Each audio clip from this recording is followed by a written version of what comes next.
How we doing, everybody? Welcome to NOS. This is a show about nostalgia, things we went through as we were kids, and things we did as we were children. And today, you have me, Lee Johnson, and my partner, Bonzobitburg. How you doing, Bonzo? Good. How's everybody out there? Hopefully good. Today's show is going to be on the one and only Robert Craig Knievel. We're mostly going to talk about the Evel Knievel toys, and that's who he was well known as, Evel Knievel.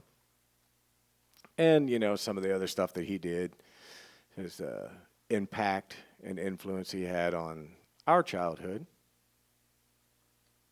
and I'm sure many other people's childhood when they were kids. I know it was huge for me, because TV was, in its fledgling, stage at that point. It was coming, we got two channels at home out in the sticks there. We got one in Wheeling, and the other was in Steubenville.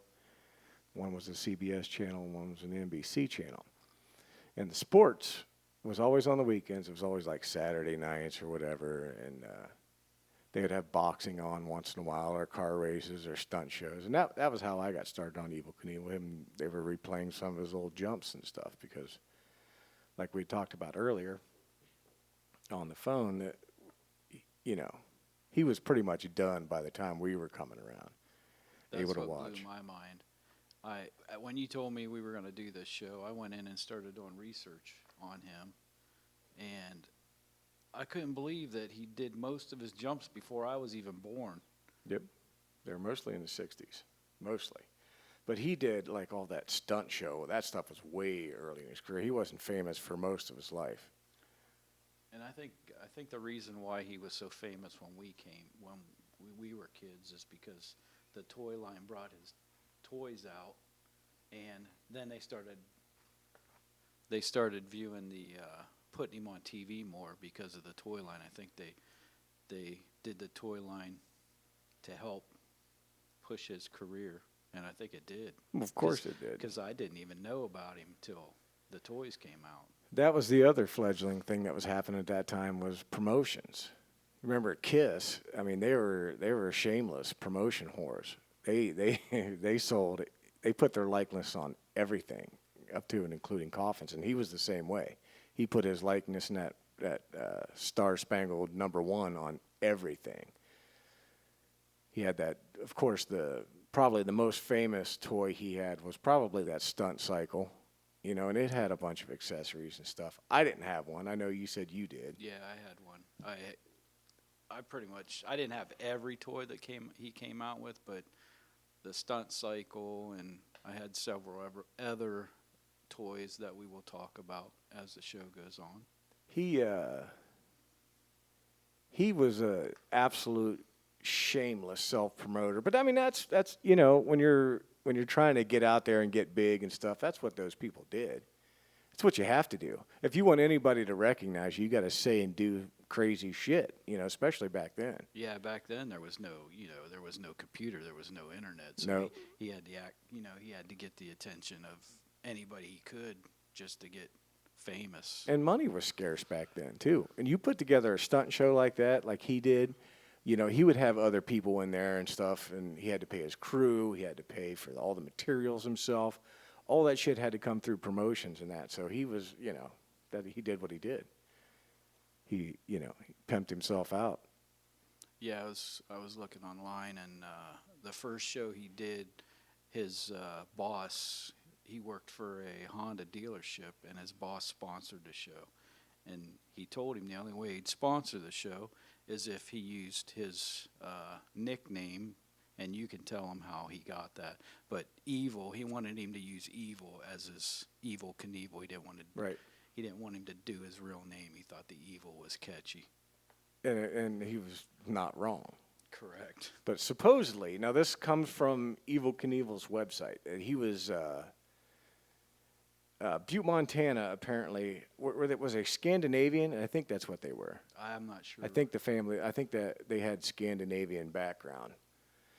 I have to look that up to make sure. But the area in Butte, Montana that he was from, there he was born in, was like most places back then throughout the United States. People clustered with like groups.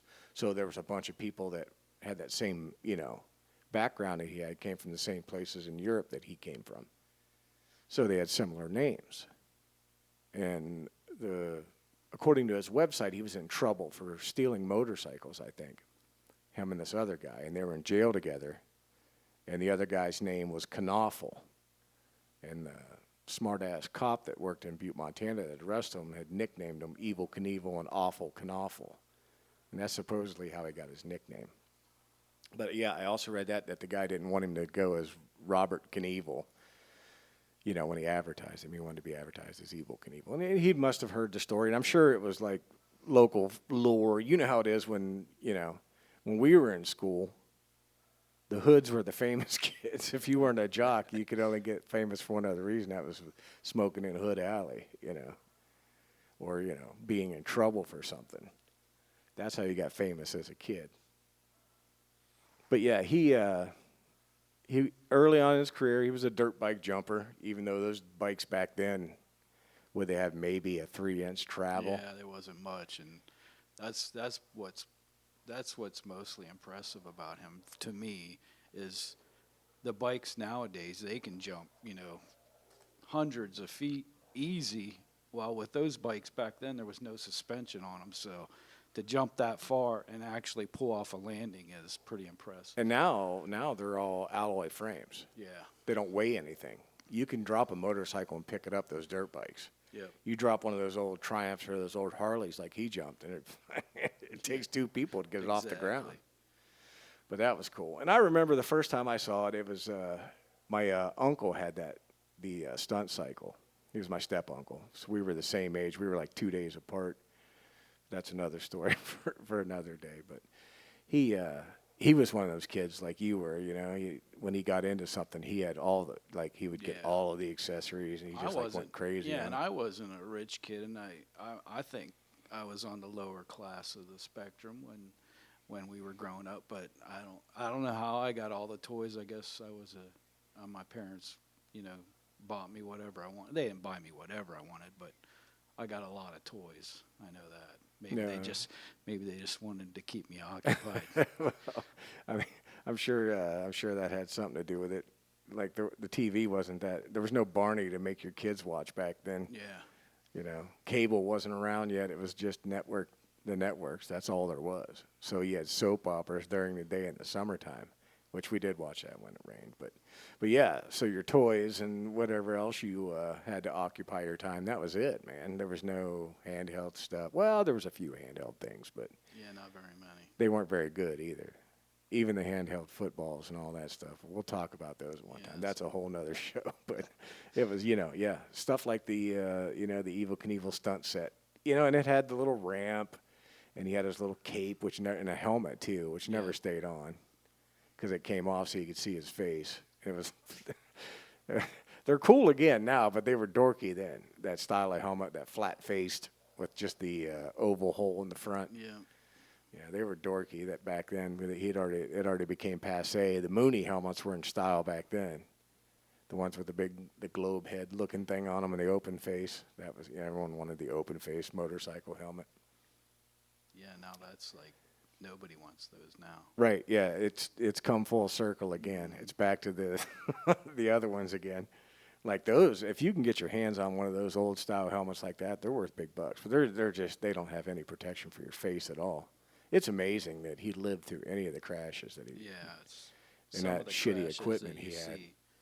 And you guys can go on YouTube and watch, I'm sure, most of his crashes. But you don't think he would live. Yeah, not only that. I mean, there was a lot of lore that surrounded him too, like he broke every bone in his body, but the one in his tongue.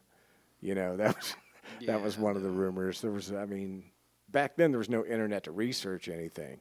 You had to go with whatever ABC's Wild World of Sports put on the TV for you.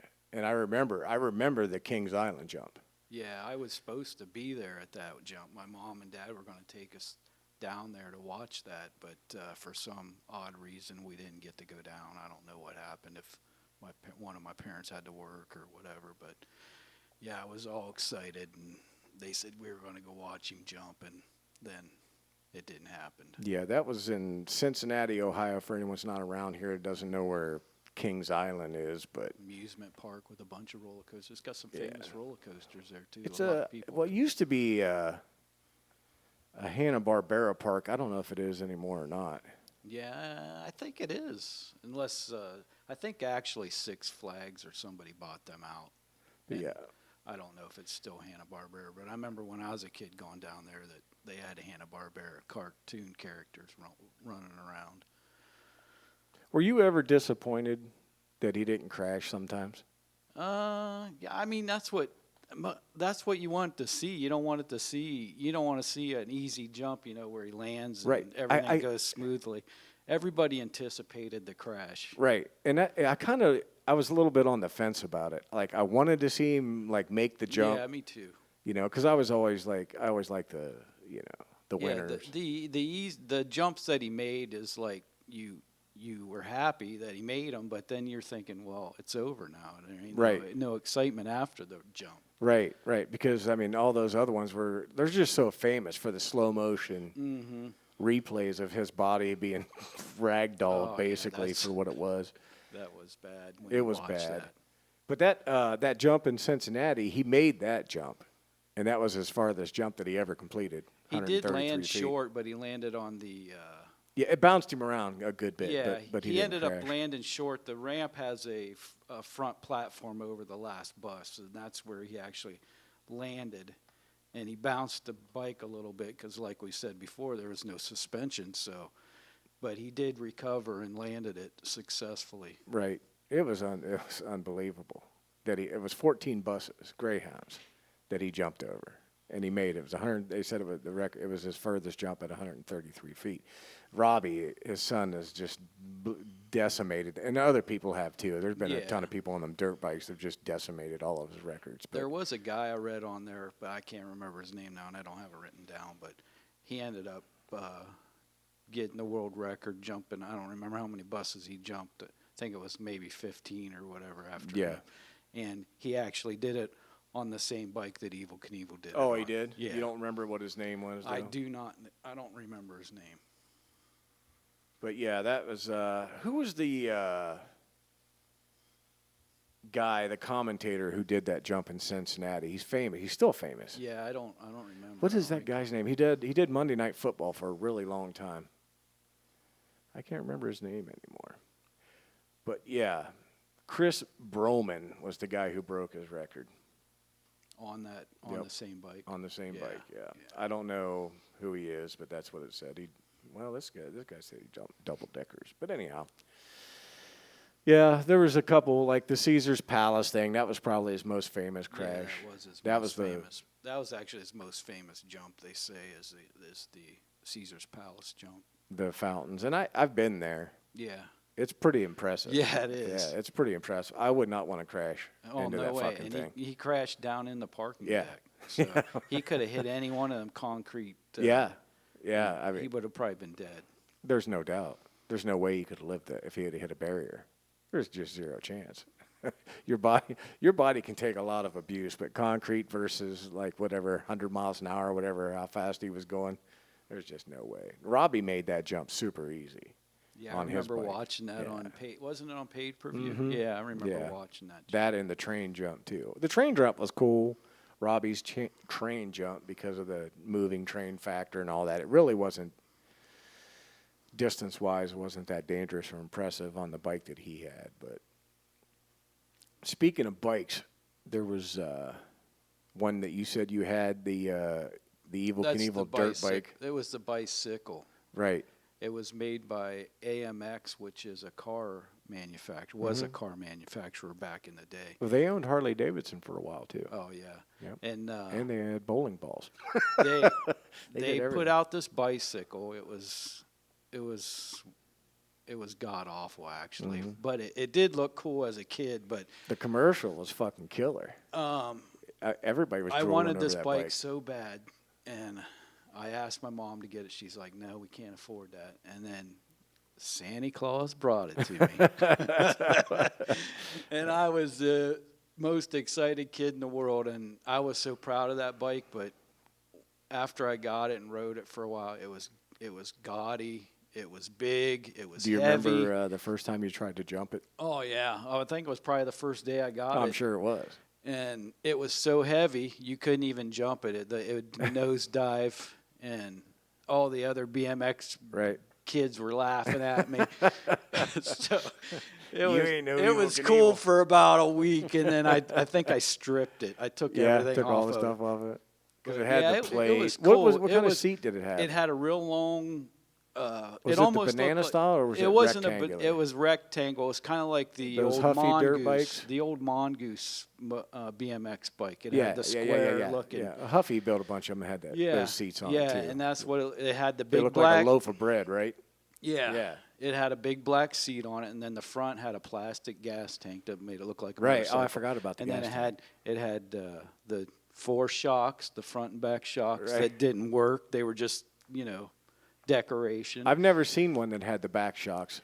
And then the front had a number plate on it, had his Mm-hmm. name and the number 1 on there. And then it had 2 side number plates on it. And then it had a front fender and back fender just like a motorcycle. And there was one option you could get, which my bike didn't have it. I don't remember what year they came out, but it had a actual rev up. Yes, I remember Rev that. up handle grip. You could buy them later. Just the Evel Knievel rev thing. Yeah, and it sounded just like his motorcycle when you revved it up. I mean, it was supposed to. Yeah. Anyway, I remember it being pretty generic. Yeah. But it was cool still Yeah. going down the road. Back in those days, you don't got cool computers and stuff No. like nowadays. So those little generic things were cool Right. to us. Oh, yeah. We'll talk about the Dukes of Hazzard one day, but I remember that horn. You could buy that Yep, horn, the yep. Dixie. Like every redneck car in Noble County had one. But anyhow, yeah, but I remember that. Now that you say that, I'd forgotten all about that thing. Yeah, it was just it had that big square with a bicycle grip on the outside, and you put it on your handlebars, and it just had that little, just a spring-loaded action to it, and you'd rev it, and the faster you rev it, you get some momentum build up, like that. Yeah, that's how it did. It was like the old police sirens back in the day. But the bike did have knobby tires that looked like Mm-hmm. motocross tires. It wasn't smooth tire, and it actually rode a little rough. What did the fenders look like? Were they squared off or were they pointed? I No, don't they were remember. rounded like Like dirt bike fenders? yeah, just like a dirt bike fender, and it had all the red, white, and blue stripes and stars all over the place. Which I always found weird because he never jumped a dirt bike. yeah. Robbie rode one around, like at his shows. I remember seeing videos of him like doing his wheelie show and his stunt show at his dad's show. And like I said earlier, he paid a bunch of people. It was like a circus when he went places and did those jumps and things. But yeah, it was weird because he just, I don't remember him ever having a fender on any of his bikes. I don't remember if he had fenders on. I don't either. think he did maybe because of the maybe it was wind. a safety factor. I'm sure it too. was. You would think wind would get under there and that would cause your nose to Right, go up or yeah. whatever. I don't know. At those kind of speeds with that Or kind of if he shitty crashed, it might have who extra knows? shrapnel. Yeah. Yeah. Because he probably had nothing on that bike that wasn't 100% necessary. Right. But yeah, I remember. I mean, I don't know how many ramps we built as a kid, and he was the influence behind every single one of them. Every one, yeah, for sure. Most of the time, it was like a couple cinder blocks and a 2x4. And, I was cross-eyed as a kid, so I had no depth perception whatsoever. So every time I charged that ramp, it was 50-50 whether I was going to hit it or not. Now, when we were shitting in the tall grass, we could have like the 2x12 or something. I hit those every time. Right. But a 2x4, yeah, most of the time, it was probably 50-50. I would hit and then just flip over my handlebars, which, everybody loved that too. But I thought it was cool to crash in front of people because that's what he did. Yeah. A couple of times I got hurt a little bit, had some road rash on my ass or something, but Yeah, we used to do that, and my grandpa was in construction, so he had all the boards and everything, Oh, the yeah. bricks, and so we had no, pretty we much. stole them from the neighbors' yards. Yeah, but we had plywood. We tried plywood; it would snap. Oh, in the yeah. middle. You couldn't do plywood. Yeah. Anything wider or longer than like 2 feet of ramp on plywood, I don't care how thick it is, when you hit it with speed. Plus, it flexes. Right. If it didn't break, you just kind of sunk down and hit the blocks anyway. It never worked. Never worked. So, yeah, 2x4s were dangerous. A 2x6 was good, but a 2x12 was a shit. You knew if you had a 2x12, you're going to ramp all day. In our yard, when we lived in Dudley, it's a little town outside of Caldwell when we first moved down there, Caldwell, Ohio, Noble County. We it sunk down like 2 feet off the road. So we there was a T that came in right where our trailer was, and it was a giant hill. And we would come down off that hill, and we'd have people spotting down there, making sure no cars were coming, because there was never any. Everybody knew everybody. There's like 3 families that lived in the whole place. So, like, we would just have spotters down there. They would watch for cars, and we'd come off that hill. And like I said, when it was a 2x4, Yeah. I was going as fast as that bike would go. And my bike was so gay. What happened was, up in Cambridge, Ohio, they had a flood, real bad flood. And there was an old department store named Zayre's, and the whole store got flooded. There was 3 feet of water inside the store, so they gave everything away. Gave it away. They couldn't sell it. So my stepdad went up and got us all bikes, and they got in. So, but you had to get whatever was left. My bike had the big fucking goofy handlebars and the long bananas. And the worst part was, it was all denim. It was made to look like a pair of jeans. The whole bike. So it was blue. You know what though? Them ape hanger handlebars and the banana seats are like huge nowadays on bikes. Yeah, I mean, when I judged this custom car show, and this kid brought his bicycle and had all that stuff on it. Yeah, that's like huge in designer bikes. But guys build their own then the Huffies were in style. Yeah. With that loaf of bread seat like you had on yours. Those were the ones they looked like a dirt bike. They had fenders and knobby tires. Mine had the 10-speed looking white walls, denim seat. It was so gay. It had like a pocket. It looked like a pocket on the seat, because it was supposed to look like a pair of jeans. It was called the Denim Duster or something. I don't even remember who made I bet it. that bike's worth a I wouldn't doubt it, because there's probably like 2 of them in existence at the time. But that was what was left. And my brother got a cool one. My oldest brother, Mike, his was all gray, and it was, I think, I can't remember. I think it had something to do with the Hearst race car, his bike. That'd be cool. Because it was red, black, and gray, and it had shocks on the front. And I was, like I said, those earlier bikes, I don't remember any having shocks other than the front. Nothing in the back ever. Even the mountain bikes, I don't remember ever having shocks in the back. So that bike you had, I imagine that thing was worth some money. My bikes were fake. Or my shocks were fake, sorry. Oh, they just look like shocks? Yeah, it was just it was a fake look. Well, they just have a piece of rubber over the forks? Yep. So, yeah, his were actual shocks. Yeah. There were some bikes out there. I think the Mongoose had shocks on it, but I'm not sure. It may have been a Mongoose. It may have been. I don't remember. I'd have to ask him. That was like one of the top dollar bikes back when I was a kid. Like That's we got what everybody wanted. If it wasn't free, it was like $5 a piece or something that Zayre's sold us for because of that flood. But it was pretty cool. But yeah, every ramp we ever built was because of Evel Knievel. Oh, exactly. Yep. Yeah, back when I was growing up, at that time, I was still living with my mother, but I would always spend my weekends and my summers up at my grandparents', which they lived in Peral, just north of Dover, Ohio, which was a little village that maybe 200 people, maybe. Right. And there was a big hill up on the one side. We called it Gordon's Hill because I think the people that lived on top of it, that was their last name, Gordon. So we always met up on Gordon's Hill. And we would build the ramp right at the bottom, and we'd fly down and ramp it, and usually everybody would crash and have road rash and go home crying. I'm trying to remember what we called that hill that we came down. It had a name. Oh, what was their names? It was this guy they called Hobo because he lived by himself. But he was a young guy. He wasn't like some old guy. He was a young, creepy guy. But he lived up top there in a cabin. Hutchison's. I think they called it Hutchison's Hill or something like that. But, yeah. He lived on top of that hill, and we would ride that hill down. He got pissed at us one year because it was in the winter and it snowed real bad. And we built a snow ramp at the bottom of that hill because it came down and then he couldn't get out. It come down to a bridge, and the bridge was maybe 15 feet. It was just a little wooden bridge. You go over this little tiny creek. And we built it on one side of it, and we were trying to see who could jump the bridge, again, for Evel Knievel. It's the same reason. Right. Even though Evel Knievel never jumped a sled, it was the same inspiration. We rode that hill summer, winter, whenever. But, yeah, he got pissed at us, and we had to go out there. Because it got so hard, it turned into ice. And Oh yeah, he couldn't get he had an old Dodge that Duster. wouldn't- He couldn't get out and go get his You groceries. damn But kids. that's what it was, dude. He was pissed. But well, he'll get over it. But yeah, it was the same scenario, like a little tiny town, only a couple people here and there.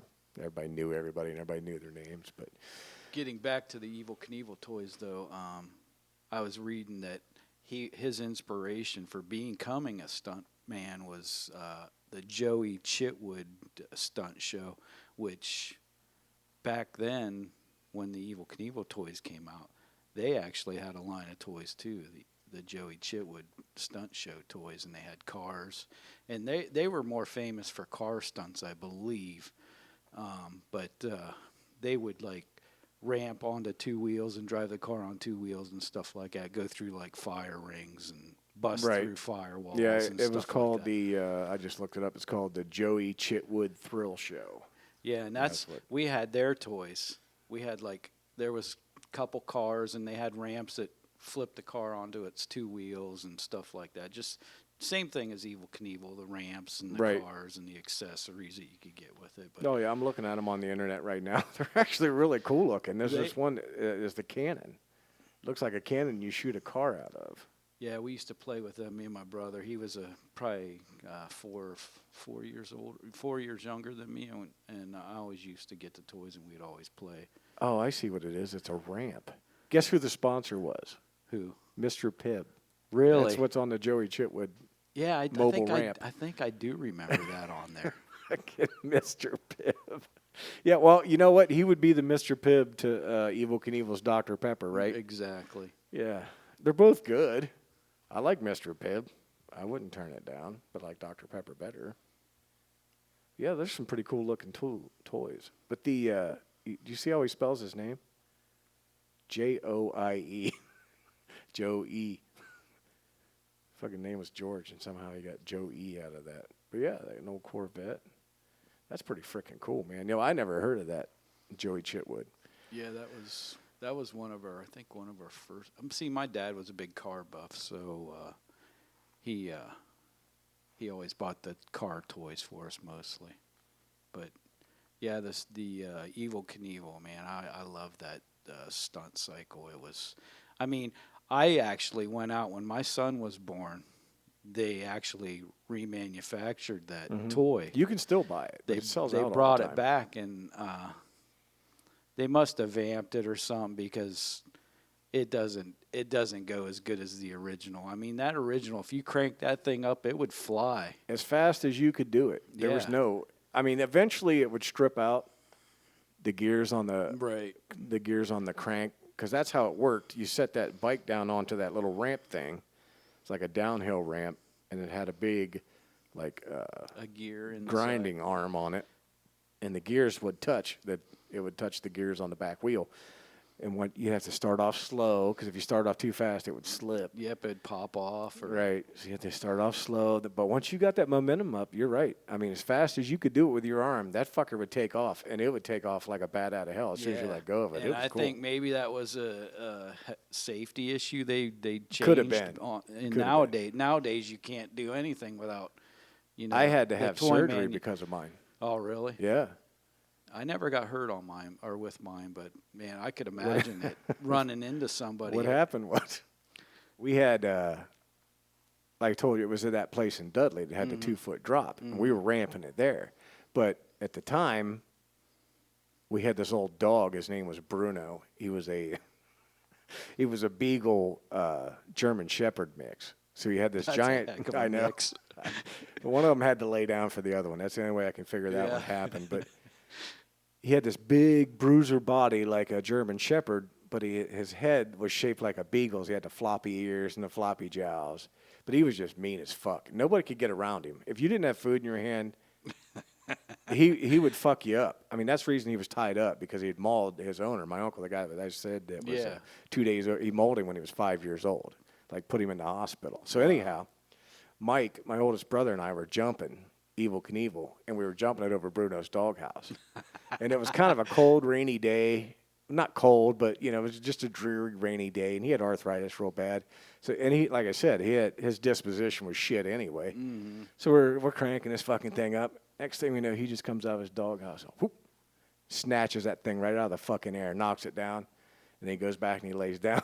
And Mike's like, because I fed Bruno, I was the only one that fed him. I'd fed him for months, and so he'd let me come over to him because I usually had food in my hand. Mm-hmm.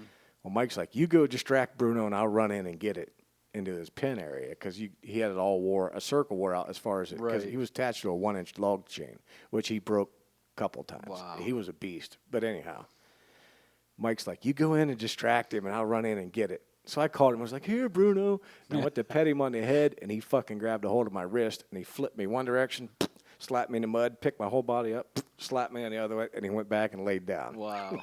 But Mike got in and got the Evel Knievel out. But I was laying there in a daze because it knocked me stupid. It hit my head on the ground. Sounds like that movie Sandlot when they're trying to get Kinda. the ball back. It was kind of like that, only I didn't outrun Hercules. He got me. He got me. So I had to have surgery on my wrist. He bit completely through it. I still got a huge scar right there where he tore me up. They were pulling. I was awake for the surgery. They're all local. So they were sewing shit back up, and they were pulling like little pieces of ligament out, and they were still wiggling. Wow. All on their own. My mom turned green. She like went, oh, got all woozy and had to sit down. She almost passed out That'd from be it. But me. yeah, it was not. I was like, holy shit, man. But yeah, that was my Evel Knievel injury. Other than the road rash on my ass, I got I don't know, it was probably 40 stitches or so on my arm. Oh yeah, I've had many a road rashes from trying to do Evel Knievel jumps. Oh yeah. Picking out gravel. Mm-hmm. Well, the most embarrassing one I had was I was staying with the neighbor kid back in Dudley because we had moved out to the farm by then. But I went back and visited Dale Harper. And him and I were coming down off that same fucking hill, that Hutchinson Hill again. And his bike was faster than mine. I was still on that old blue jean ratty fucking bike I had. And his bike was faster than mine. He had one of them Huffies that had a little bit bigger wheels on it. So he came inside and nudged me to the outside. And we had to turn left, and I just biffed it. And I slid on my ass and ripped my pants completely off of me. And it was embarrassing because his mom had to pick the gravel out of my butt. And I was just like, I was crying more You know from what? the You're embarrassment. talking about him knocking you off the road, but when I was a kid, we always used to try to wreck people, on our Yeah. bikes, and you'd go up there in front or get behind them and bump their back wheel, and it always made you wreck, not the guy in front it of never you. worked out that way. You don't understand that the front wheel wiggles, the back wheel don't. Yeah, exactly. You thought it would Yeah. be cool to knock somebody around on their bike, but it ended up backfiring usually on me. Right. But he also had that, and it wasn't nearly as cool. It didn't work as good, was that Rocket bike. Yeah. Because you could buy that one too. And it was supposed to work the same way. But it just never, it was just like the jump. Because that jump never left the ground when he was going to jump the Snake River Canyon with that thing. Yeah, that was a flop. It was a huge flop. To me, that was the end of his career. I Oh, don't remember yeah. him ever doing anything famous Yeah. until like the 90s when Jackass got big. And they were like huge Evel Knievel fans. So that, his name when he was towards the end, because he must have died in like 2007 or something like that.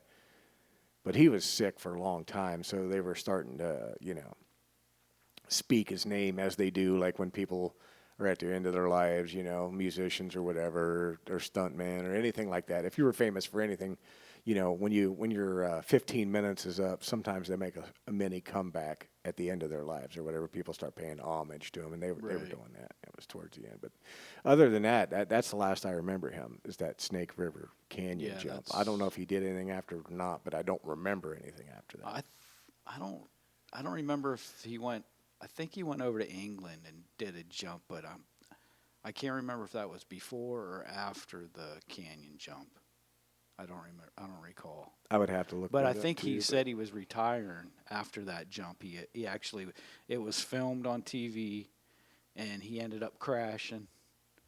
And he said this was his last jump, and I think that was when he retired. But I could be mistaken. It could have been he came back, and you know how a lot of people say they're retiring, and then they come back and do other stuff. But yeah, I believe that he did announce in when he went over to England and did a jump over there, he was going to retire after that because he crashed. So that part was true. It's saying, well, here it says the Snake River was his last last jump. one, yeah.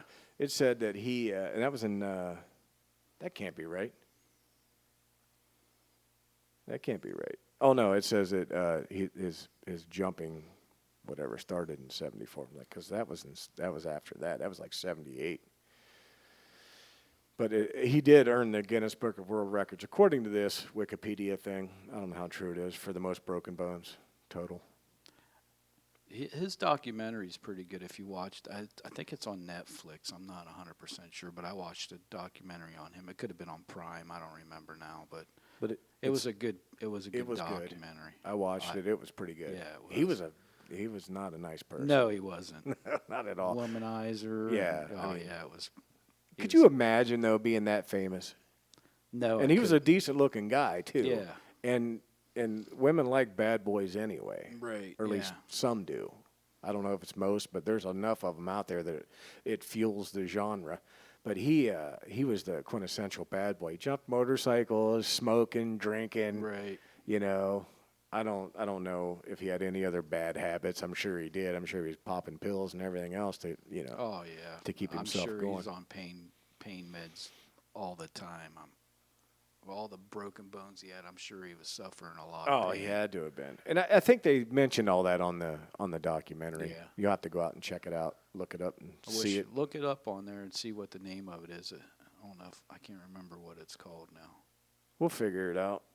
But yeah, I remember. I don't remember if I had all the toys, but there was a neighbor kid I hung out with in Paral that he had a lot of toys too, and we would always hang out and play together. And I remember I forget what it was called, the Scrambler or something. It was like the RV that I remember the RV. you could park the bike in. And Yeah, the roof opened up and shit. Yep, Yeah. It unfolded, and there was like a workbench, and it had a motorcycle jack and had a gas can and some tools, and it was just cool. Do you remember when I was going to start building toys. motorcycles? What's that? When I was going to start building those Oh, motorcycles. yeah. Well, one of the things I was going to do was take a minivan because of that, and I was going to have the roof open up, and you could haul bikes in it. Oh, yeah. And have like a little workshop / bike hauling minivan. And it was those RVs that inspired that. Yeah, my Uncle Jeff, that guy I talked about that had the Evel Knievel stuff, he had that RV also. Yeah, there was the RV. There was a chopper. I remember playing with the chopper. Yeah. That looked. Well, they had the chopper too. You could buy the chopper, do the same thing with the stunt cycle. But it too was not as good as the regular bike. No, nothing. I don't think nothing compared to the actual stunt cycle. Am I misremembering it? Did it have a spring-loaded front end? No, it did have a long raked front end, but it wasn't spring loaded. I mean the original, not the chopper. Oh, the original stunt cycle. It was like spring loaded, right? So it could take the abuse. Mm-hmm. Yeah, I knew it was something like that. Being Evil is the name of the documentary. Being Evil, yeah. Yeah, so go check it out. 2015 is when they did it. I think he died in '07 or something like that. I'm not sure. Let's see here.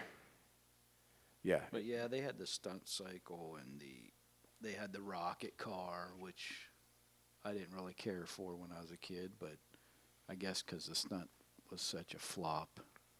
You know, I think in that documentary they talk about that jump and how it failed because when the rockets blasted, I think he actually went unconscious and bumped the parachute. That was his story. Is that his story? That's his story. Yeah. There was the other half of the story was they said he was shitting his pants and he pulled the parachutes before it even took off because it was like an insane amount of boost. And either way, he could have. I mean, they thought he was going to die when it didn't pop because he was floating down into the river. And was. They had rescue teams down there, but they didn't know if they'd be able to get him out in time. But those were the good days of lore because there was no way to record the inside of that stuff. So you don't know if he actually went unconscious and bumped the shoot button or if he just shit his pants and was scared and pulled it. You know, nobody likes to think that their hero was scared, but listen, you strap a fucking rocket to your ass. I don't care who you are. And I don't know how many JTOs they used on that, but that's what they used was JTO rockets. And that's fucking, that's like thousands of pounds of boost per rocket. And when I watched that, I didn't think it took off that fast. I was like, "There's no way that's going to make it." Well, the rockets were to come in later. It took Yeah. off under the motorcycle's power, and then he was supposed to boost the rockets, and somehow just as he boosted the rockets, the parachutes came out and it like stopped it and shut it all down. Yeah, I don't know what went wrong, but I remember that part where he said that he bumped the shoot button by Right. accident.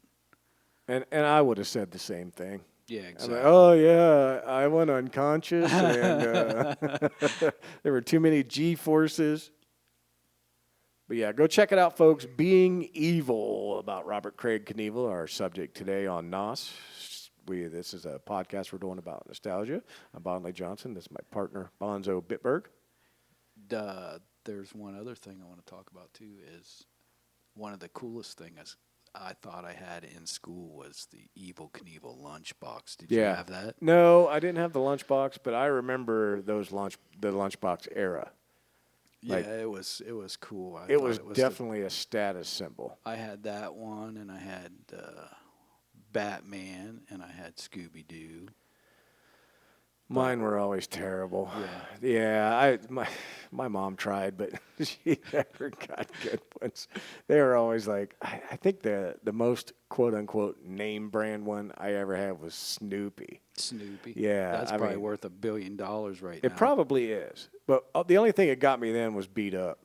So yeah, I know the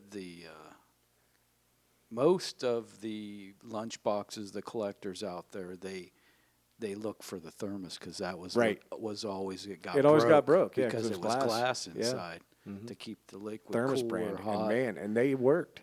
Yeah, they did. They worked great. They worked as good as the Yeti stuff does today. Yeah, if you took soup, if you took soup in your thermos and went to school, and then at lunchtime it was still 5 hot. hours later, yeah. it was hot as piping hot. Yep. But yeah, it would. The Yeti stuff nowadays just doesn't break. It's all metal and whatever they Right. put inside them. Right. They work as good as what the thermos. But yeah, brand that's the thing. The thermoses never lasted. They always got dropped, and the glass would break. I wonder what it would be worth for an Evel Knievel lunchbox right now. I don't know. You could probably look it up. What was on the cover of it? Do you The remember? cover was it had Because they always had like an and it action was scene. cool because I don't know who the artist was back there that was famous for painting the lunchbox designs, but it was cool. It was the cover was a portrait of him, and it had Evel Knievel across it, and then right beside his portrait it was him doing a wheelie stand on his bike. Right. And then the top had I think it was the rocket was on the top. And then Were there multiple ones? Do you know? I don't know. There could have been, but the one that I had, I remember it had the bus jump on the one side Right. or on the back. I don't remember exactly what it was, but the back had the bus jump or something, and then the one side had the wheelie stand again, just like the front, Right. and then the rocket car was on another side. Did it have the stars, blue and white star handle on top? Is that what it was? Is that, am I remembering I that don't correctly? think it did, but on the top of the thing, it had a helmet, his helmet. It was on there, and then it had. That would have been fucking cool if they had the thermos with his helmet on it. Oh, instead that of the would have been thermos cool. lid. Yeah, that would have been cool. I should have worked for marketing back in the 70s. Yeah, no doubt. But yeah, that was one of my prized possessions. Oh, Was I the bet. Evel Knievel Yeah. lunchbox. Oh, I used to drool over everybody's lunchboxes because I had those fucking Superman. I had Superman once. Did you? Yeah, but I was always a Batman guy. I had a I'm thinking I had a. I don't know. I'm thinking I had a Batman. I know I had Scooby Doo because I loved Scooby Doo when I was a kid, and I liked all the monsters on Scooby Doo. Right. I was a big Scooby-Doo was monster huge. freak. Yeah, I was too. So And that's definitely going to be one of our episodes. We're Yeah. definitely going to go through the monster movie. I've got some stories about Oh that. yeah, but- I love the old Universal monsters. Oh, yeah, yeah. Yeah. Yeah, they were the best. I think that's just my opinion. And I was talking to Salaman City the other day, and about movie posters because I wanted to do. No, I know who it was. It was Jen. I was talking to Jen from WBAM, and I wanted to talk about what we were going to do for a NOS Yeah. artwork, and that's what I want to do. I want to do a movie monster style picture. You know what I'm talking about, like those posters. Right. You know what I mean? The old movie posters. Yeah, I got one in my Right. office. Yeah, just like that. But I want to. That's the kind of layout Mm-hmm. I want to do with the NOS on it, and then Right. nostalgia and like that monster writing. So Okay. nostalgia. Yeah. Since we're talking about it, I'm telling you now.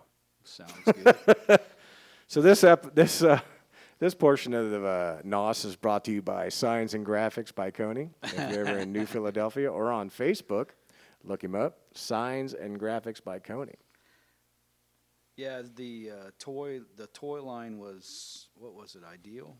I had it in my I don't notes. remember who it was. I think it was Ideal.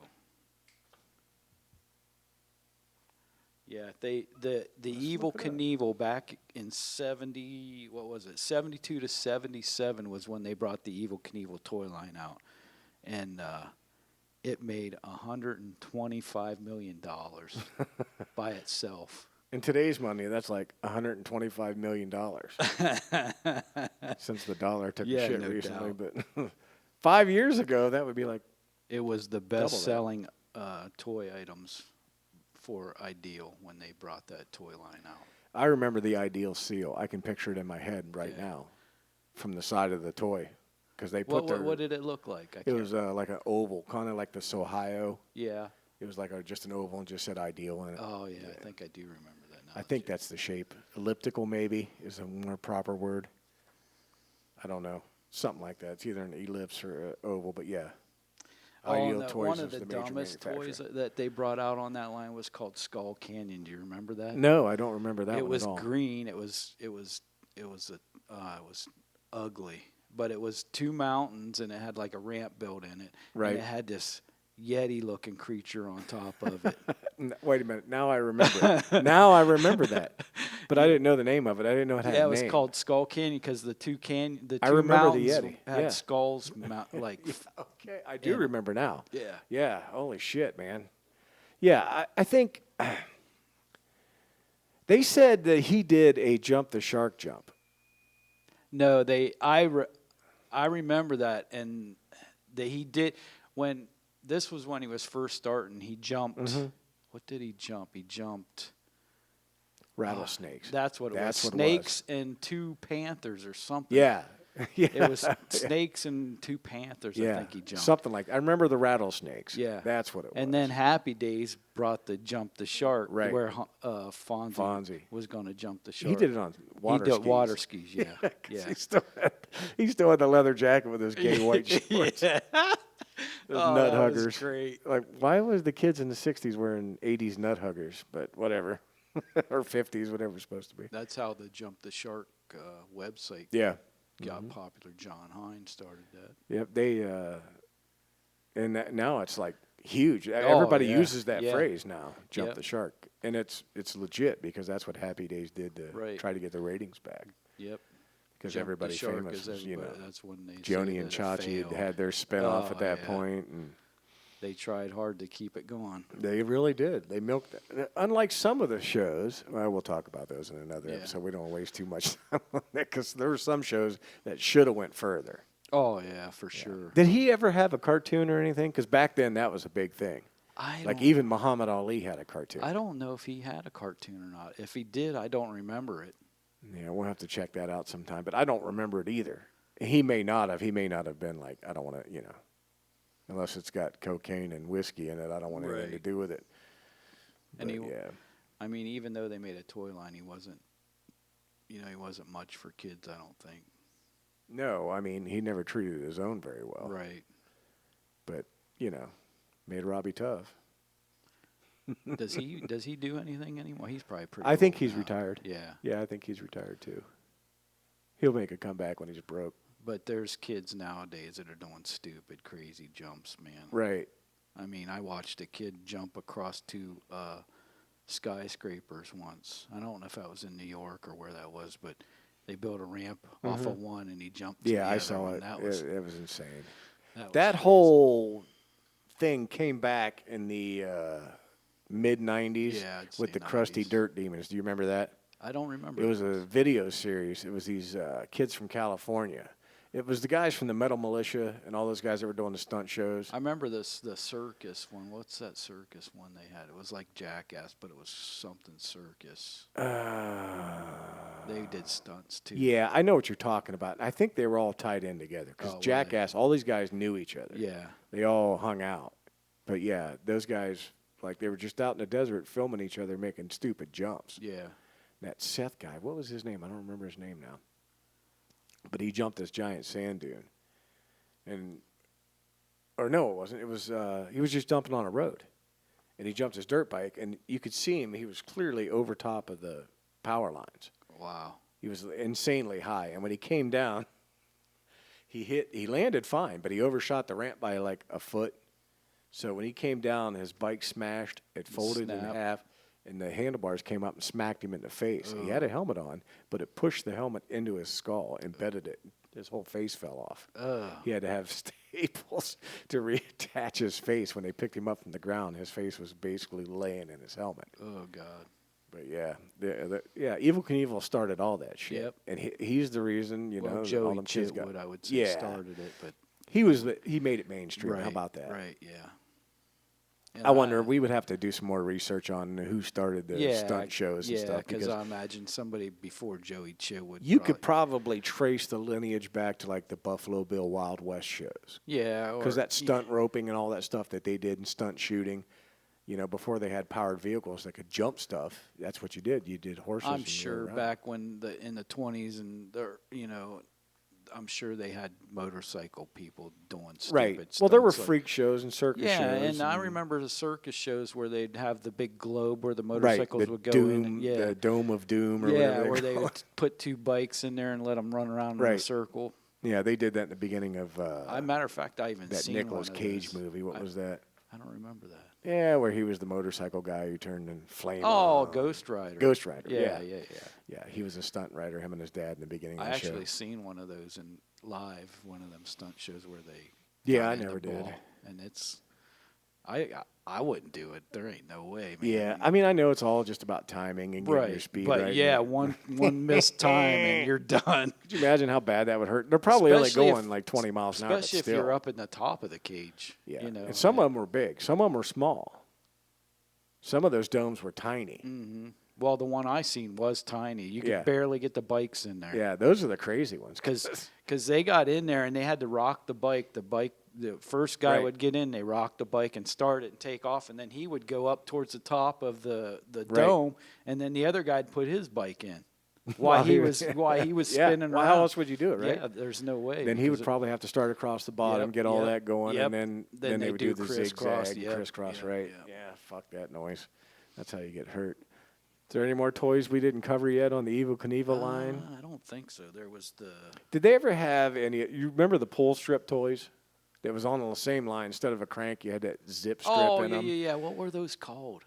Zip strips, I think, or zip toys or something like that. Zip something. Yeah, I don't remember. I remember those, though. Yeah, I had a demolition derby set. And they actually dented. The fender's dent, and you could pull the fender dent, the dents out. Or the fender, I think I had and you that hit, and too. some of them, they would pop. Pop apart, and you'd put them together Yeah. again. Yeah. I remember that. I had those. Yeah. So that was the same. stunt cycle, the scramble van, which was the scrambler van, which it had the... It had a trailer on it too, right? Yeah. Didn't it a little bike trailer or something? Yeah, it had a bike trailer that you could put the actual stunt cycle on it. Yeah. Pull it around. Yeah. Then they had the jet cycle in Skull Canyon. Skull Canyon, that blows my mind. I can't believe I forgot that. And then they had a stunt stadium, which was just a little foldable, looked like it had bleachers and stuff. Right. Did they have painted people in it? Yeah, I think it did. That was pretty typical. And then they had a stunt car crash, which I don't remember that one. I mean, it was probably two cars that. Yeah. I bet it was those zip toys, because I remember some kind of Evel Knievel zip toy, and I don't remember what it was. I know it wasn't a motorcycle, and if anything, it might have been that rocket cycle. But yeah, it had this hole in the roof, and you would shove this would look like a zip tie down in it. It had little teeth on it. Yep. And you pull it really hard. And wasn't there a wheel right in the center of it? Yep. There was like a big rubber wheel in there. Instead of having a rear end that had axles to run, the wheel was always in the middle. Yeah. Yep.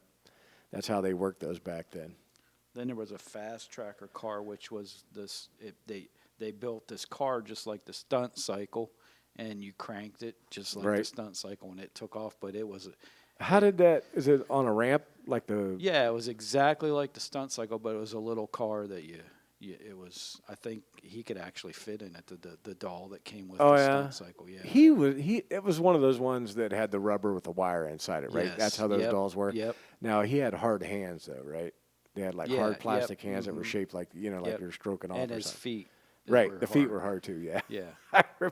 I just remember the helmet being really dumb on it. Like it just never fit right. And I guarantee you would never be able to find one of like a doll manufactured nowadays with that wire in it, because they would be like, oh my God, some kid's gonna tear it apart, poke his eye out or something. Well, they would come. The wire would come through the arms. Oh eventually. yeah. It was, or the legs, whatever you bent the most. Yep. It would, because those weren't the only dolls that were like that. Yeah. It was way more than the Evel Knievel ones. All those older TV shows had them. But they had the Canyon cycle with the Sky cycle, and the Super Jet cycle, which I think that was another motorcycle, but it didn't go. I wonder, some of those weren't real though, right? These were all Ideal toys. Yeah, but I mean, some of those weren't like they weren't. modeled after. They were just they just started. Well, obviously, Skull Canyon wasn't real. There's a Yeti on there. Then they had a trail bike, and then the chopper, and then I remember the trail bike. Do you remember? Yeah, I remember the trail bike and the chopper for sure. The chopper I thought was badass. It basically just looked like that one from Easy Rider, but.